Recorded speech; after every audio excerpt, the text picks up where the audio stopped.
एक घने जंगल में भूरा नाम का एक भालू रहता था। भूरा भालू बहुत ही हंसमुख और दयालु था। वह हमेशा जंगल के दूसरे जानवरों की मदद करता था, चाहे वे छोटे हों या बड़े। भूरा भालू को शहद बहुत पसंद था और वह अक्सर शहद के छत्तों की तलाश में जंगल के विभिन्न हिस्सों में घूमता रहता था।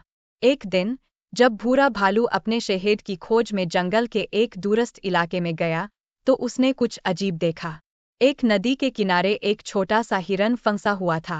वह हिरन बहुत डरा हुआ था और जोर जोर से मदद के लिए पुकार रहा था।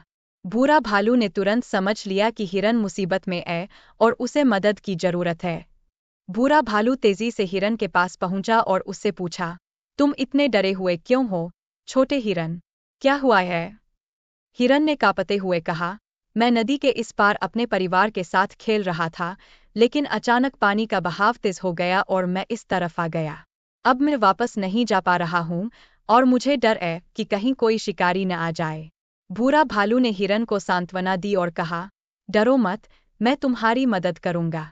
भूरा भालू ने सोचा कि अगर वह नदी को पार करके छोटे हिरन को उसके परिवार के पास पहुंचा दे, तो उसकी समस्या हल हो जाएगी।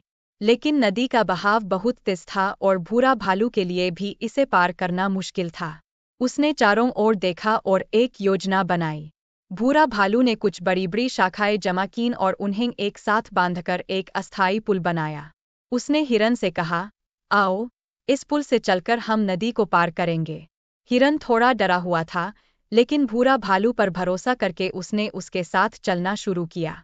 दोनों धीरे धीरे उस पुल से नदी पार करने लगे। बीच में ही अचानक तेज हवा चली और पुल थोड़ा हिलने लगा। हिरन डर गया, लेकिन भूरा भालू ने उसका हौसला बढ़ाया और उसे शांत रहने के लिए कहा। आखिरकार, भूरा भालू और हिरन सुरक्षित नदी के उस पार पहुंच गए। हिरन ने खुशी से उछलते हुए कहा, धन्यवाद, भूरा भालू। अगर तुम नहीं होते, तो मैं शायद कभी भी अपने परिवार से नहीं मिल पाता। भूरा भालू ने मुस्कुराते हुए कहा, यह तो मेरा फर्ज था, छोटे हिरन। हम सबको एक दूसरे की मदद करनी चाहिए। हिरन ने भूरा भालू का धन्यवाद किया और अपने परिवार के पास लौट गया। भूरा भालू ने फिर से शहद की तलाश जारी रखी, लेकिन आज उसे अपने दिल में एक अजीब सी खुशी महसूस हो रही थी। उसे इस बात का गर्व था कि उसने किसी की मदद की और उसे खुशहाल जीवन जीने में मदद की। इस कहानी से हमें यह सीखने को मिलता है कि सच्ची खुशी दूसरों की मदद करने में है।